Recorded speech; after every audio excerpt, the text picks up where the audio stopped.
ગામડાના લોકો રોડ પર આવીને આરતી અને સ્વાગત કરવા માટે અમને ઉભા રાખતા આવ્યા એટલે અમે ખૂબ મોડા પહોંચ્યા છીએ.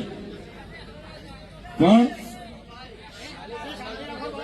અહીં આવીને અમે જોયું તો દાહોદના વડીલો, દાહોદના યુવાનો અને માતા બહેનોમાં જે જુસ્સો છે, જે ભાવ છે અમારા માટે, આ તમારો ભાવ, આ તમારી લાગણી, આ તમારો પ્રેમ અમને અવારનવાર આ વિસ્તારમાં ખેંચી લાવે છે.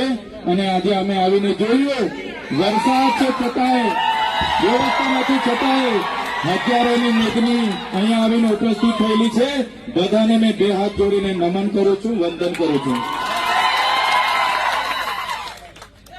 દાહોદની પ્રજા એટલે આખા રાજ્યમાં, આખા દેશમાં દાહોદનું નામ આવે એટલે જે ઇમારતો છે, એ ચાહે વિધાનસભાની ઇમારત હોય, એ ચાહે સચિવાલયની ઇમારત હોય, એ ચાહે હાઈકોર્ટની ઇમારત હોય, જે પણ ઇમારતો, જે પણ ભવનો, જે પણ આવાસો, જે પણ આજે વિકાસના નામે ગુજરાતમાં બન્યા છે, એના પાયામાં દાહોદના લોકોનો પરસેવો છે.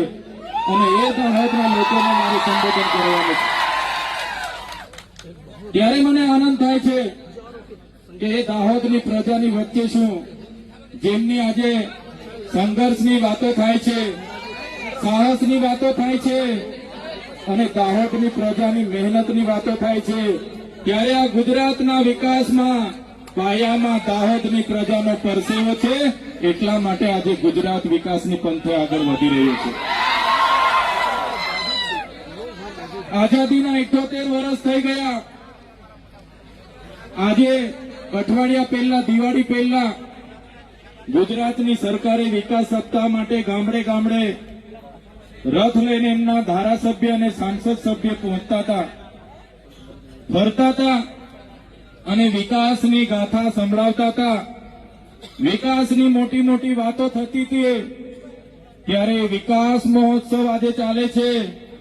એક બાજુ 78 વર્ષનો અમૃત મહોત્સવ ચાલે છે, છતાં આજે એ દાહોદ જિલ્લો હોય કે નર્મદા જિલ્લો હોય, આજે ગુજરાતના અને દેશના અતિ પછાત જિલ્લામાં દાહોદ અને નર્મદા જિલ્લાનું નામ આવે છે. આઝાદીના 78 વર્ષ થઈ ગયા.